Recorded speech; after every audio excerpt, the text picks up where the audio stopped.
बात यही कही गई है।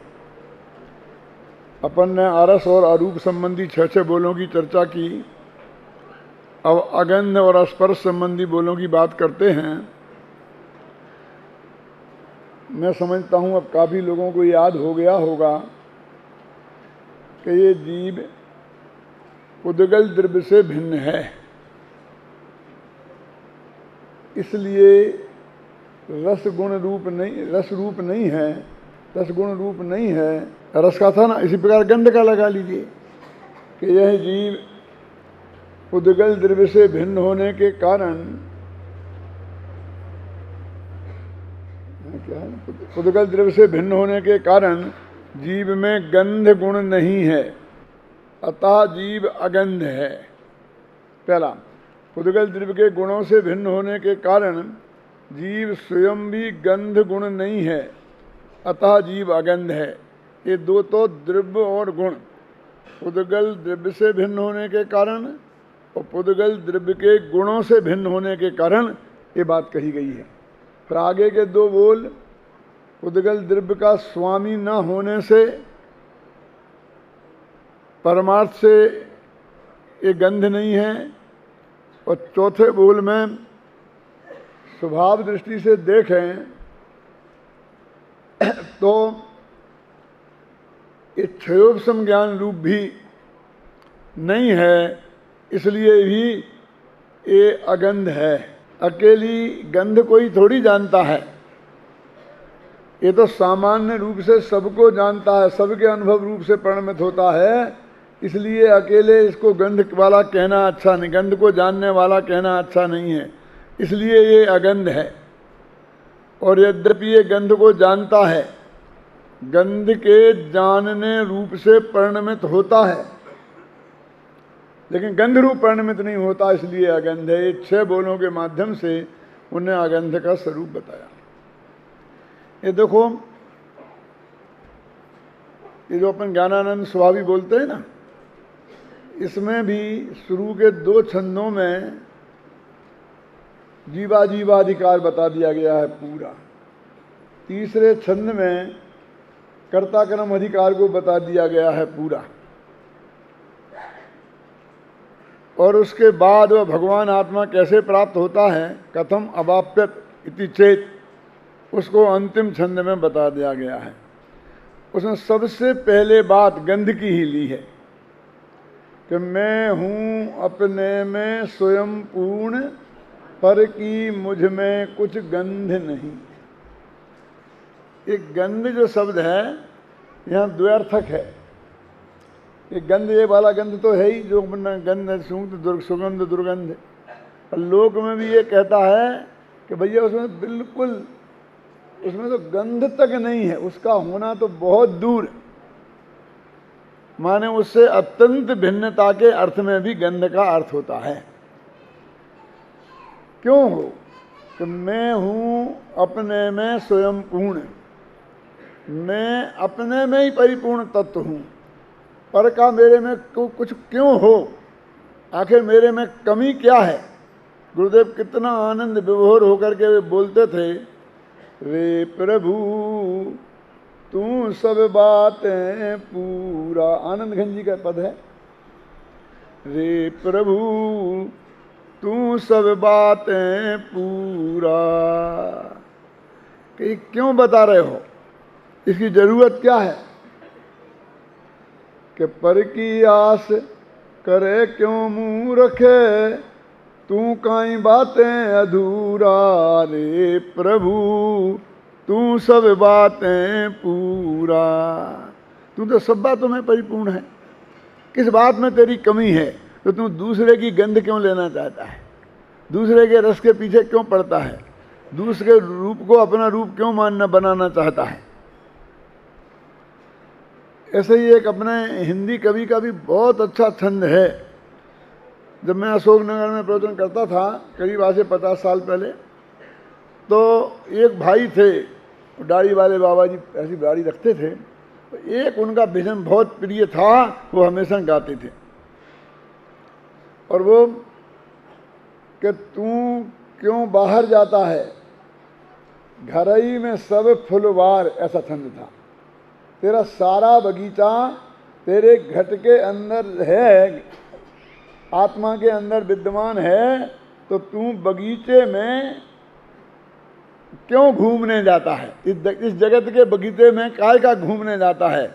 और फिर उसमें तेरा ज्ञान गुण की केवड़ा है, और फलाने का गुलाब है, और फलाने की चमेली है, और वो सब सारा जो बगीचे में होती है ना बढ़िया बढ़िया सुगंधित चीज़ें, वो सारी गिनाई थी उत्तम जन जी।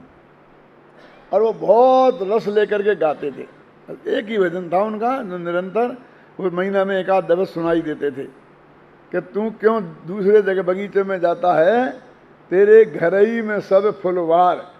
और सब फुलवार के जितने भी भेद होते थे उस छंद में वो आते थे।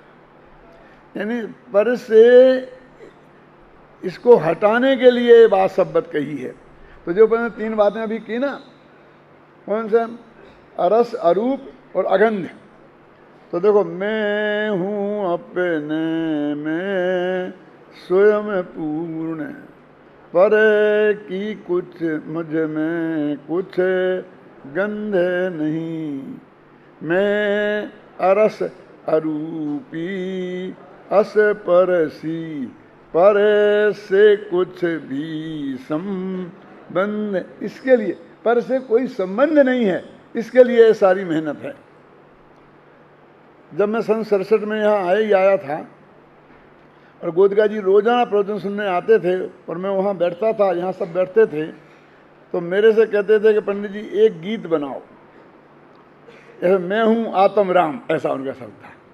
वे इतना वो ही बोलते थे कि मैं हूँ आत्म राम, ऐसा कोई गीत बनाओ। और फिर रात को दूसरे दिन फिर टोक दे, तीसरे दिन फिर टोक। मैंने कहा ऐसा बनता है क्या? आपने क्या दिया यहाँ पर? पता रोटी दाल थोड़ी है, ये चाय थोड़ी है कि आपने रामू पंडित जी आए हैं, एक कप चाय बना के ला, और आध घंटे में आ गई। बनेगा, जरूर बनेगा। और आखिरकार ये उस वक्त सन 67 में एक गीत मैंने बनाया।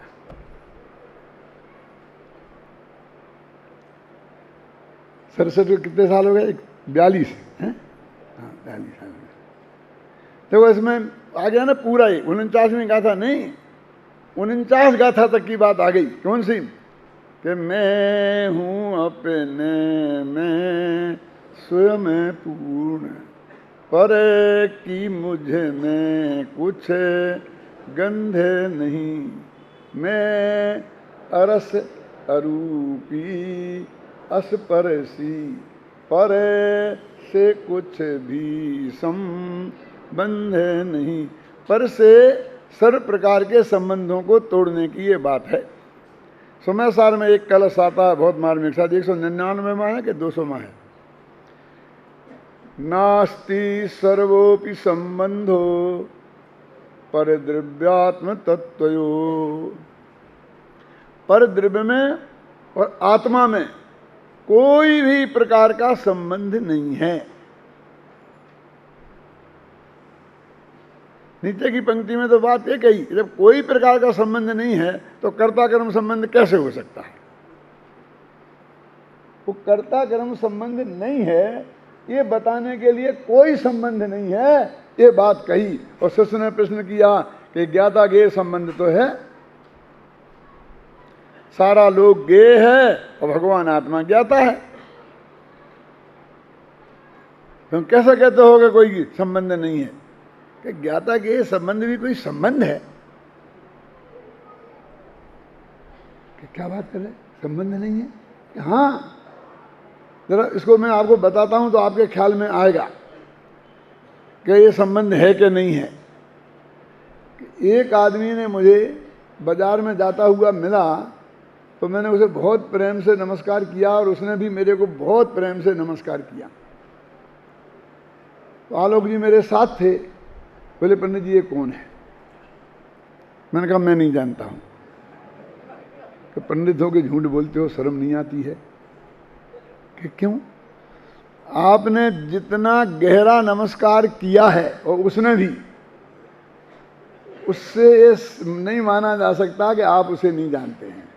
मुझे नहीं बताना चाहते हैं तो मत बताओ, साफ इनकार कर दो।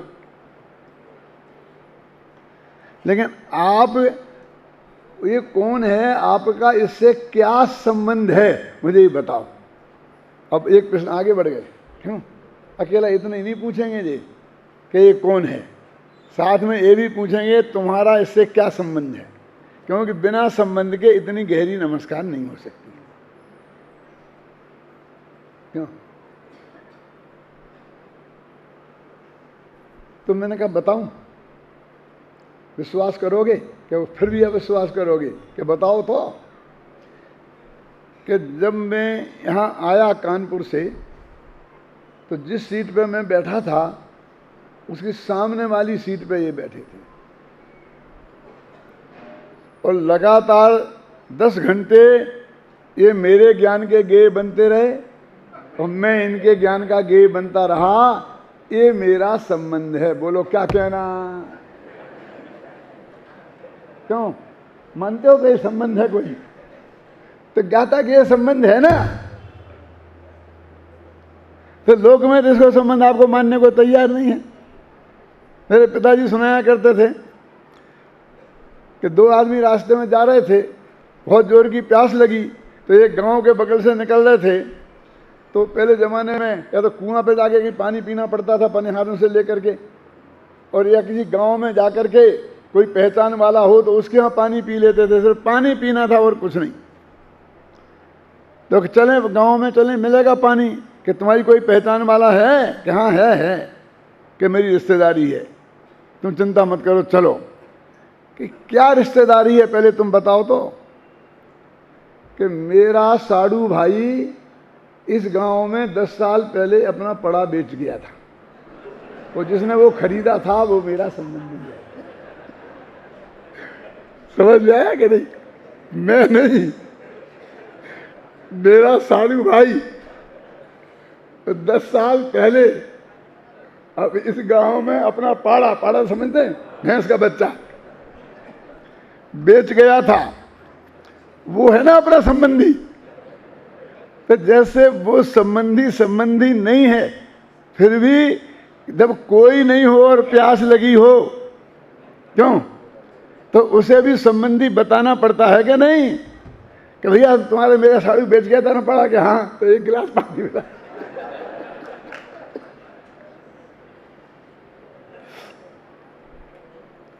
कि इसमें संबंध क्या है?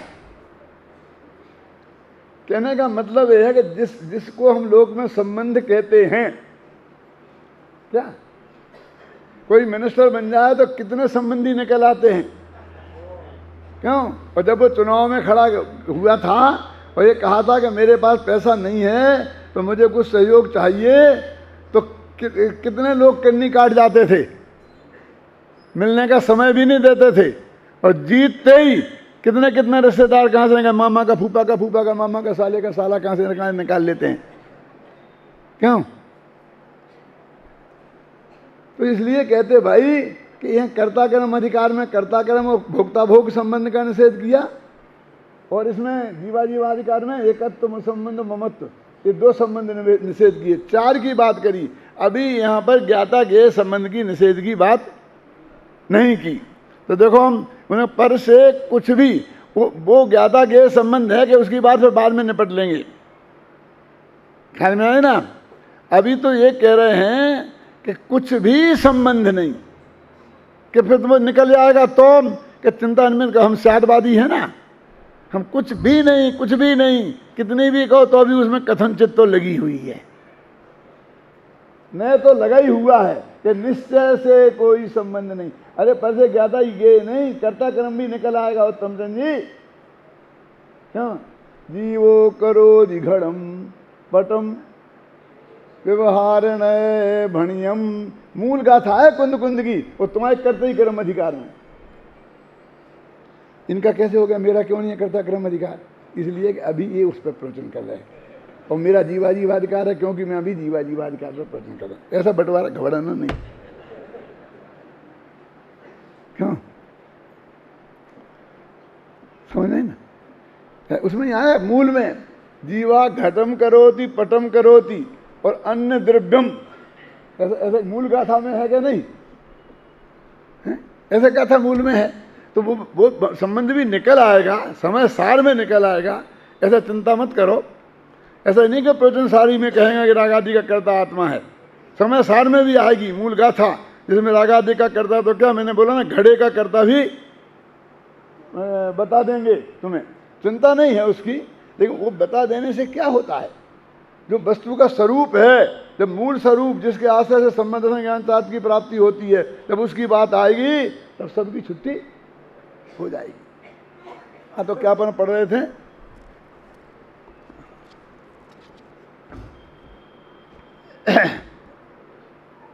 मैं रंग राग से भिन्न, भेद से भी मैं भिन्न निराला हूं। एक गुरुदेव इसे बहुत प्रसन्न थे, इस बहुत बोलते थे रंग राग रंग राग। देखो पंडित जी ने रंग राग लिखा, पंडित जी ने रंग राग लिखा। ये रंग राग क्या है? सिकरचंद जी, आपने तो सुना होगा कई दफे। रंग राग माने क्या है? रंग माने वर्णादि, और राग माने रागादि, और वर्णादि और रागादि ते निज भाव को न्यारा किया। सारे पुद्गल को अगर आकाश आदि, इनको रंग शब्द से कहा इसमें, रंग राग से भिन्न। अब तीसरा रह गया सद्भूत व्यवहार। रंग का कहने से असद्भूत निकल गया, राग का कहने से उपचय सद्भूत निकल गया, और अब रह गया कौन सा? भेद से भी मैं भिन्न निराला हूं। ये भेद से भी, वो अनुपचय सद्भूत व्यवहार भी, उससे भी मैं निराला तत्व हूं। क्या कह रहे? आत्मा में ज्ञान है, दर्शन है, चारित्र है। क्या कि ये भेद है कहती। और नीचे की गाथा में, नीचे की पंक्ति में लिखा, न वीणाणम न दंसनम न चरित्रम जानगो शुद्धो। ये आत्मा तो ज्ञायक शुद्ध है, न ज्ञान रूप है, न दर्शन रूप है, न चारित्र रूप है। क्या कह रहे तुम? आत्मा में ज्ञान दर्शन चारित्र नहीं है।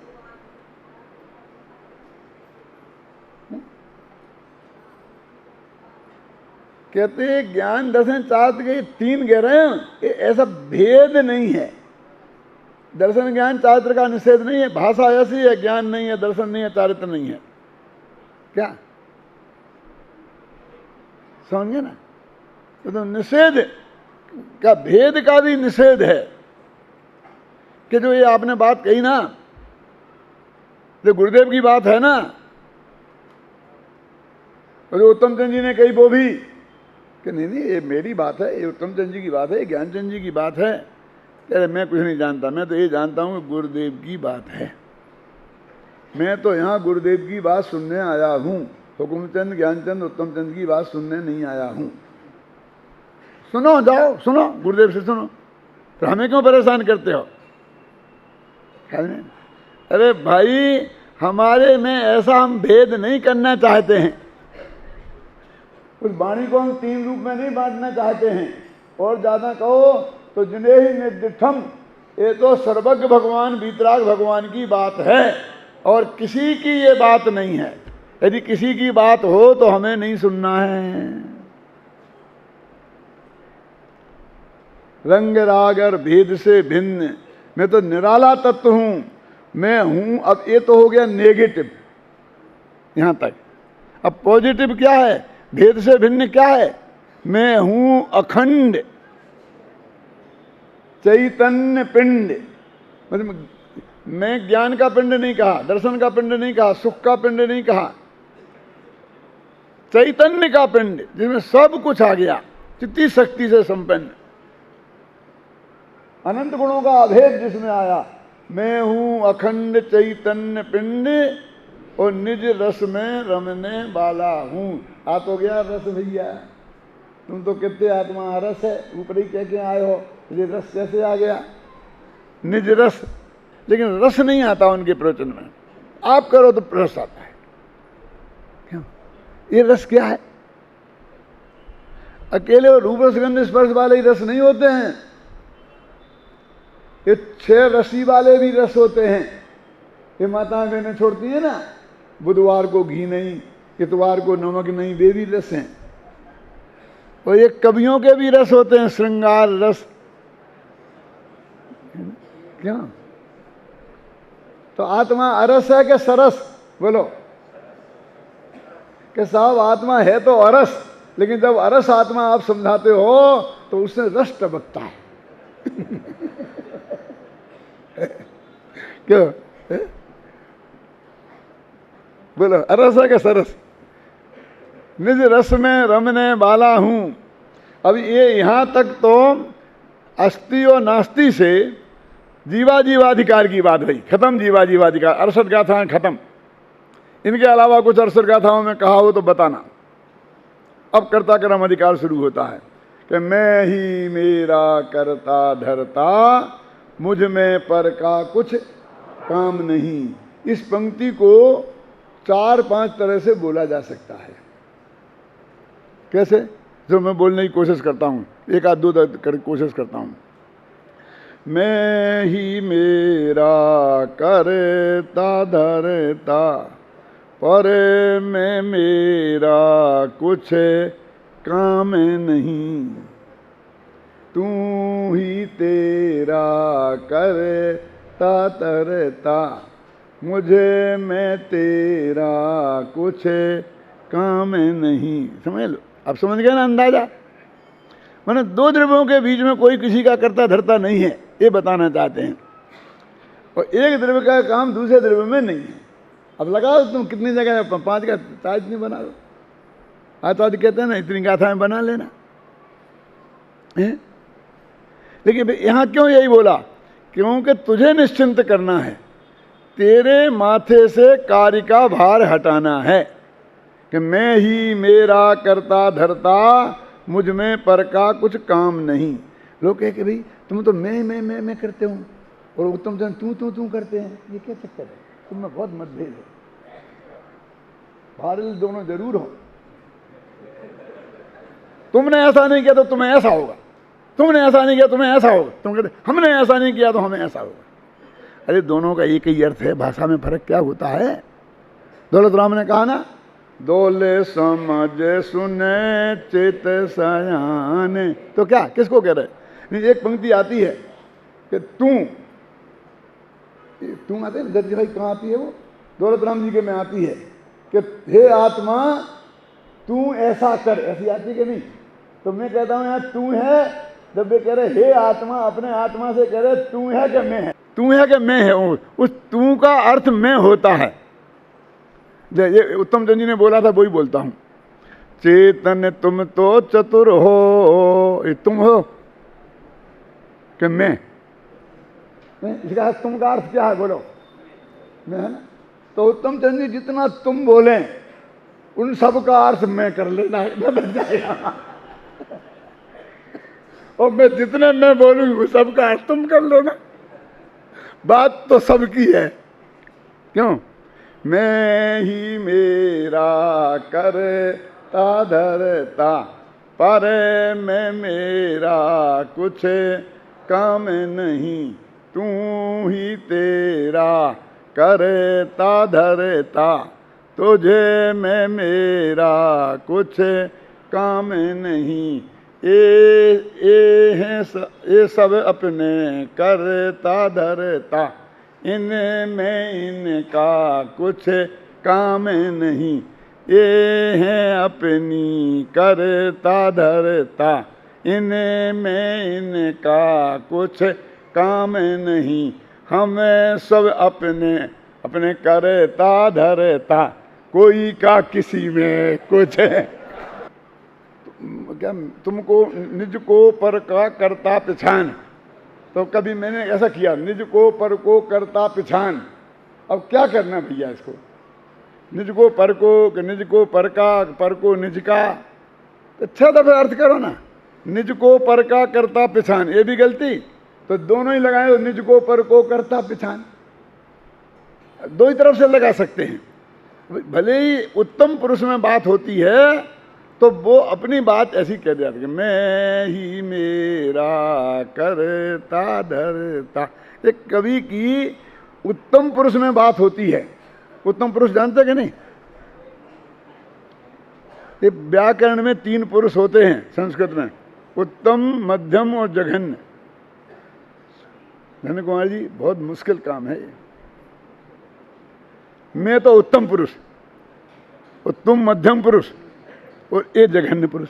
शर्म नहीं आती है?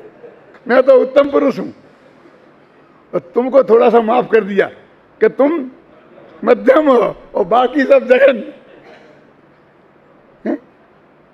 हमने किसी भी उस व्याकरणाचार्य को किसी ने आज तक कोसा नहीं कि जब अपने को समझता क्या है, क्यों? और हम कहें तो झगड़ा हो जाए। अहम गच्छामि, उत्तम पुरुष हो गया कि नहीं? उत्तम पुरुष। मैं जाता हूं, उत्तम पुरुष हो गया। अब व्याकरण ही ऐसा कहती है तो मैं क्या करूं? अध्यात्म ऐसा कहता है कि मैं मेरे लिए सर्वाधिक महत्वपूर्ण हूं, कहना है ना, और पर मेरे लिए कुछ भी नहीं है। मैं ही मेरा करता धरता, पर मैं पर का कुछ काम नहीं। मैं मुझ में रहने वाला हूँ, पर मैं मेरा विश्राम नहीं। पर में जाओ तो श्रम होगा, विश्राम नहीं होगा। विश्राम मिलेगा तो सब स्वयं में जाओगे। आराम करना है तो स्वयं में जाओ।